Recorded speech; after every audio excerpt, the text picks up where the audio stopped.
Hi, welcome on All in All TV. Let's travel together today. The long road home. A father's journey back to his baby girl. It was a chilly Thursday morning. Daniel kissed his newborn daughter Esferhead for the last time, at least for what he thought would be just a few weeks. He had taken a construction job 3 states away.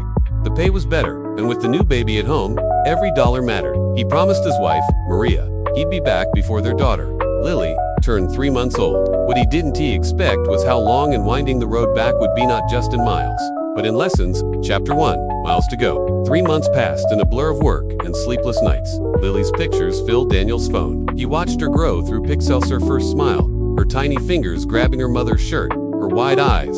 The ache in his chest grew with each passing day. Finally, the job was done. He packed his truck, checked the GPS to 637 miles to home. He could make it in 1 day if he pushed hard enough. But as he started the engine, he remembered the last words Maria said over the phone. "Drive slowly, Danny. Lily needs you whole, not fast." So he didn't rush. He turned off the radio, rolled down the window, and let the cool wind remind him this wasn't just a drive. This was his road back to the most important people in his life. Chapter 2, A Stranger on the Shoulder. Halfway through the journey, somewhere between old farmland and whispering pines, Daniel saw a car on the shoulder, hazard lights blinking. An elderly man stood beside it, struggling to change a flat tire. Daniel drove past it first, but a voice echoed in his head, his father's voice this time. "If you see someone in trouble, help.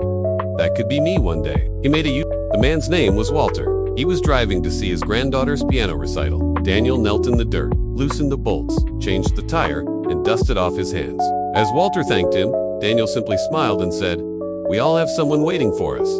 Safe travels." He got back in his truck and drove on slower this time, more thoughtful. Chapter 3, The Siren and the Lesson. As dusk settled over the highway, red and blue lights flashed behind him. A police officer stepped out of the cruiser and approached his window. "I clocked you at 80 in a 65, the officer said.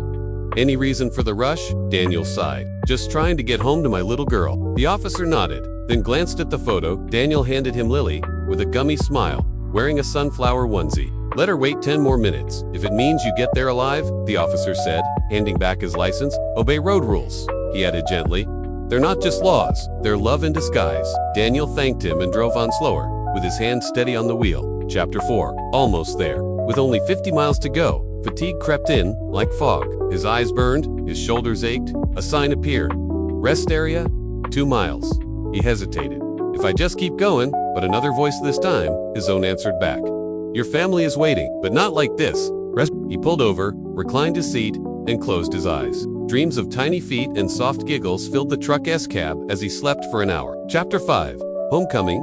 It was 3:12 a.m. when the headlights lit up his quiet street. The porch light was still on. Maria stood holding Lily in her arms. Wrapped in a yellow blanket, Daniel stepped out of the truck. His knees were weak, not from the road, but from the sight of his daughter Riel breathing, alive in front of him. He cradled her gently, his hands trembling. "Daddy's home, sweetheart," he whispered. "Daddy made it." Epilogue. The road isn't just asphalt. Daniel's journey home wasn't just about getting from point A to point B. It was a lesson in patience, kindness, and responsibility. A reminder that the road isn't just asphalt, it's a lifeline, connecting hearts. Every time we step behind the wheel, we make choices that echo in someone else's home. So the next time you drive, remember, drive slowly. Speed can steal what matters most. Your family is waiting.